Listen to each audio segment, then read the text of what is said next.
Good morning बच्चों। अभी हमने आप सब कैसे हैं? आपको हिंदी व्याकरण समझ में आ रहा है? अभी हमने कल क्या पढ़ा था? हमने सबसे पहले क्या पढ़ा था इस चैप्टर में, पार्ट 2 में क्या पढ़ा था? वर्ण, वर्णमाला पढ़ी हुई थी, और फिर स्वर पढ़े, स्वर की मात्राएं पढ़ी, स्वर और व्यंजन की मात्राओं को मिला के वो भी पढ़ा। अब हम आएंगे पेज नंबर 12 पर, व्यंजन पर। जिन वर्णों का उच्चारण करते समय वायु मुख के किसी न किसी भाग से टकराते हुए बाहर निकलती है, उसे हम क्या कहते हैं? व्यंजन कहते हैं। अब जिन वर्णों का मतलब शब्दों का उच्चारण जब हम करते हैं तो क्या होता है, हमारे मुख से जो है वायु मतलब हवा जो निकलती है वो क्या होती है, किसी न किसी भाग से, हमारे मुख के किसी न किसी भाग से टकराते हुए बाहर निकलती है, तो हम उन्हें क्या कहते हैं? व्यंजन कहते हैं। और हमारी हिंदी वर्ण उसमें हिंदी व्याकरण में क्या है, व्यंजन के 3 भेद बताए गए हैं: स्पर्श व्यंजन, अंतस्थ व्यंजन और ऊष्म व्यंजन। अब हम स्पर्श का सबसे पहले हम इसका अर्थ जानेंगे। स्पर्श मतलब क्या होता है? किसी भी चीज़ को छूना। अंतस्थ मतलब क्या होता है? अंत का अर्थ होता है मध्य, स्थ का अर्थ होता है स्थिर। ऊष्म व्यंजन, ऊष्म का अर्थ क्या होता है? गर्म। अब हमें व्यंजनों का अर्थ समझ में आ गया। स्पर्श का अर्थ होता है छूना, अंतस्थ का क्या होता है? अंत 2 शब्दों से मिलकर बना हुआ है, तो इसका अंत का होता है मध्य या बीच, या और स्थ का अर्थ होता है स्थिर, और ऊष्म का अर्थ होता है गर्म। हम सबसे पहले पढ़ेंगे स्पर्श व्यंजन का। स्पर्श व्यंजन जिन व्यंजनों का उच्चारण करते समय वायु मुख के अलग अलग भागों को छूती हुई बाहर आती है, उसे हम क्या कहते हैं? हम उसे स्पर्श व्यंजन कहते हैं। अब क्या है इसकी परिभाषा क्या है? जिन व्यंजनों का उच्चारण मतलब व्यंजनों का जो हम बोलते समय क्या होता है, हमारे मुख से जो हवा निकलती है वो हमारे मुख के अलग अलग भागों को छूती हुई बाहर आती है, तो उसे क्या कहते हैं? हम स्पर्श व्यंजन कहते हैं। स्पर्श व्यंजनों की संख्या 25 है। आपकी बुक में गलत छपा हुआ है 27, अतः आप इसमें करेक्शन कर लेंगे। अब ये क्या है? सबसे पहले स्पर्श व्यंजन जो हम पढ़ रहे हैं इस बुक में क्या है, इसमें गलत छपा हुआ है, प्रिंट गलत हो गया है, 27 लिखा हुआ है, मगर क्या है इसमें क्या है 20 अंतस्थ जो स्पर्श व्यंजन है उनकी संख्या कितनी है? 25 है, और इन्हें निम्नलिखित 5 भागों में बांटा गया है। क्या किया गया है? 5 भागों में बांटा गया है। सबसे पहले जब हमने वर्णमाला पढ़ी हुई थी तब भी हमने ये गर्ग देखे हुए थे जो स्पर्श व्यंजन के हैं: का वर्ग, चा वर्ग, टा वर्ग और ता वर्ग और पा वर्ग।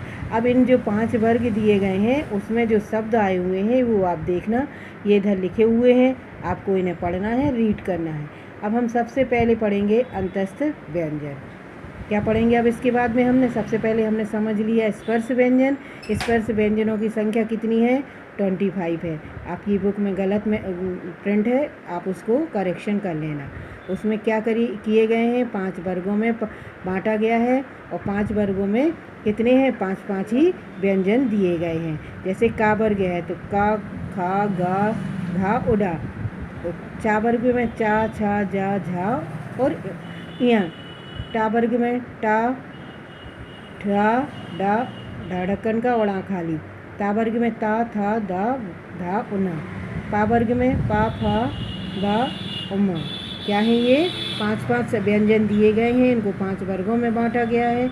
इसमें जो शब्द व्यंजन दिए गए हैं उन्हें हमें याद रखना है। अब हम आएंगे व्यंजन के दूसरे भेद पर, अंतस्थ व्यंजन। अंतस्थ व्यंजन का हमने अर्थ आपको क्या बताया था? अंत का अर्थ होता है मध्य या बीच, स्थ का अर्थ होता है स्थित। अब हम इसकी परिभाषा देखेंगे। जिन शब्दों का उच्चारण स्वर और व्यंजन के बीच का सा होता है उन्हें क्या कहते हैं? अंतस्थ व्यंजन कहते हैं। क्या होता है? स्वर और व्यंजन के बीच का होता है, तो उसे हम क्या कहते हैं? अंतस्थ व्यंजन कहते हैं। इसके उच्चारण में वायु का अवरोध, अवरोध का अर्थ होता है रुकावट, बहुत कम समय के लिए होता है, मतलब हवा बहुत कम समय के लिए रुकती है। इन्हें अंतस्थ व्यंजनों की संख्या 4 है, और हमारे इसमें क्या है? अंतस्थ व्यंजनों की संख्या कितनी है? 4 है। या, रा, ला और बा, ये क्या है? अंतस्थ व्यंजन है। इन्हें हम क्या कहते हैं? अंतस्थ व्यंजनों को हम अर्धस्वर भी कहते हैं। क्या कहते हैं? अर्धस्वर भी कहते हैं। अब हमने अंतस्थ व्यंजन का अर्थ समझ लिया। अब इसकी परिभाषा देख ली। जिन वर्णों का उच्चारण स्वर और व्यंजन के बीच का सा होता है उसे हम क्या कहते हैं? अंतस्थ व्यंजन कहते हैं। और इसे क्या कहते हैं?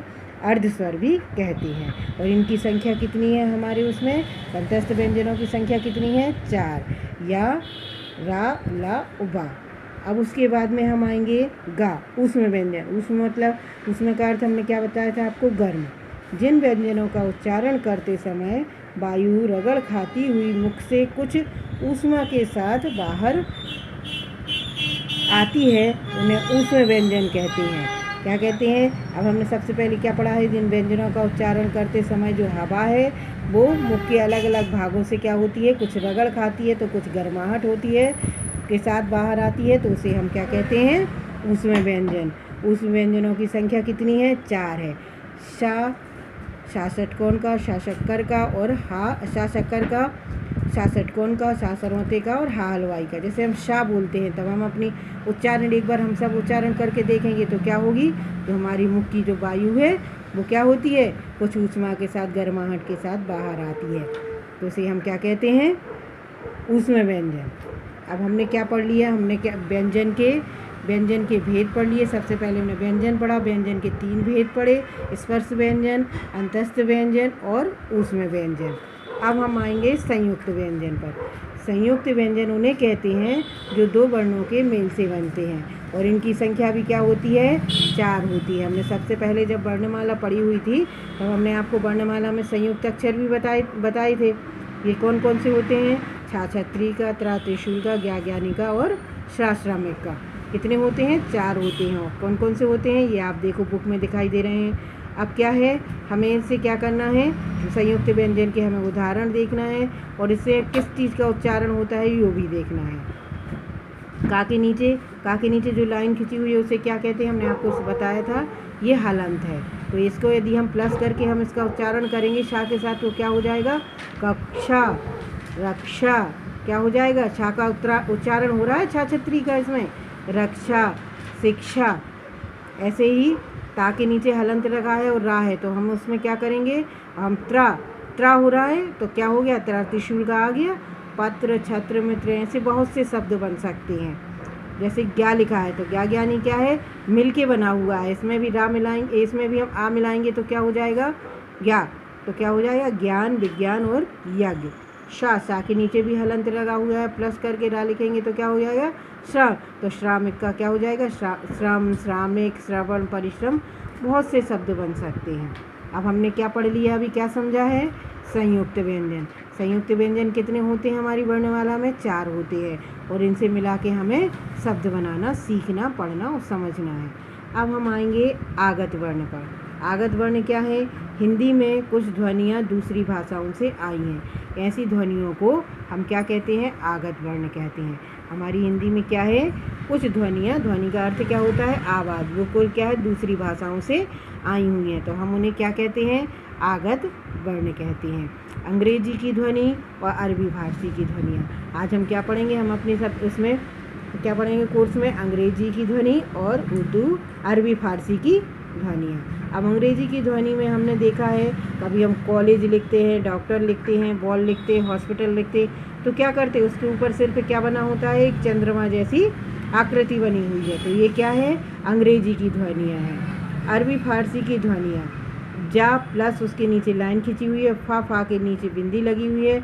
उसमें क्या है? इन शब्दों के जब बिंदी लगी रहेगी तो क्या हो जाएगा? इन शब्दों के अर्थ अलग अलग हो जाएंगे। जैसे सजा लिखा हुआ है, कागज़ लिखा, जिंदगी, फैसला, सफ़र आदि।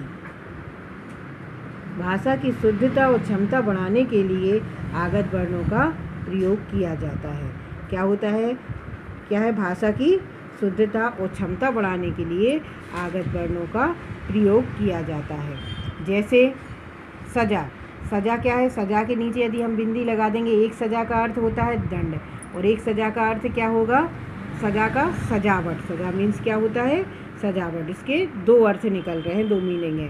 तो सजावट तो क्या हो गया? इसमें अंतर स्पष्ट करने के लिए नुक्ते का प्रयोग अत्यावश्यक है। मतलब जो बिंदी रखनी हुई है उसे क्या है? उसका प्रयोग बहुत आवश्यक है। तो क्या है? ये आगत वर्ण है। अब हमने इसमें क्या किया है, अंग्रेजी की ध्वनि पढ़ी है, अरबी फारसी की ध्वनियाँ पढ़ी हैं। अब आएंगे हम आयोगवाह पर। हिंदी भाषा में 3 आयोगवाह मिलते हैं। कितने हैं? हिंदी भाषा में 3 आयोगवाह मिलते हैं। पहला अनुस्वार, दूसरा अनुनासिक और तीसरा विसर्ग। हमने ये पिछली कक्षाओं में भी पढ़े हुए हैं। अनुस्वार और अनुनासिक से शब्द बनाना और विसर्ग में क्या पढ़े हैं, पिछली कक्षाओं में भी पढ़े हैं।